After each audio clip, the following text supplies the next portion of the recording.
What's going on, guys? Steve from Burke Family 54 Comics. About to go to a flea market. The first time I went here, they did have some comic books. Second time, they did not. But the one store that I went to here in town said they put in some books over here and that I should check it out. So without further ado, let's check out this flea market.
All right, guys, so I'm back here at home and I'm kind of excited to talk about my experience over at the flea market. It was a lot of fun. I don't typically go to them very often. In fact, I think I go just like once or twice a year. to this particular flea market. Now, they have another one about a mile up the road. I've been to that one like one time, but they don't usually have any comic books. And the only reason I even went to this one is because the recent comic book shop that I went to, they're not even like a comic book shop. They're more of like a toys shop and like a collectible shop. They told me they had some books there. So I'm like, you know what? At some point, whenever I make it over there, I'm going to try to check it out. And I had a bunch of stuff to ship off for my 3K giveaway about a week ago. And I was like, you know what? It's right next door to the post office. Let me go and check it out. And you know what? I walked in and I didn't ask for anything. I didn't ask, hey, where are the comic books? I kind of wanted to just like look for myself. So I walked straight in, went to the back, went all the way over to one side and just try to go up each individual aisle. I'm not going to lie, about 4 aisles in, I got pretty discouraged. I'm like, I'm not going to see any comic books. So I kind of just like stopped filming there for a while. But eventually I did find some. Now, this is the same shop that I went to a couple years ago, which I'm going to try to leave a link to below. I got, I think, the entire Flashpoint run 1 through 5 and maybe a few other books as well. But I finally found some in a couple different places, actually. I want to say like 3 different places. There was a couple other ones sprinkled in here and there, but they weren't worth anything. But it was cool. It was cool. They had a lot of 90s stuff, as you'd imagine. It was a lot of fun. I ended up not buying anything. I pulled out a couple different books there that I thought I might be interested in. I pulled out that Space Ghost 1, that Bloodshot 6, which I think is the first appearance of Ninjak. And I think I looked up like 1 or 2 other books. And I looked up the prices and I'm like, these aren't books that I need for the PC. They'd be books to just resell.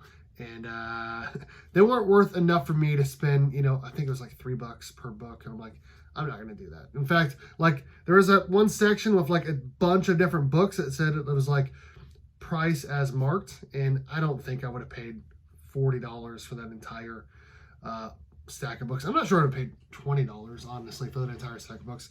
It was like all 90s stuff, like I said. And I'm not a big like 90s comic book collector. There was a lot of, indies in there. I actually saw like the Authority in there, which is like, I think one of the new DC projects. So maybe there were some books that are worth more that I didn't see, that I didn't pull out. I did see that Wildcats #1 in there, that foil, a foil edition. That was pretty cool. But like I said, I'm not a big 90s comic book collector. But you know what? I'll go back in a couple months and maybe they'll have some other stuff there. Maybe I'll even check out that other flea market up the street. I don't know.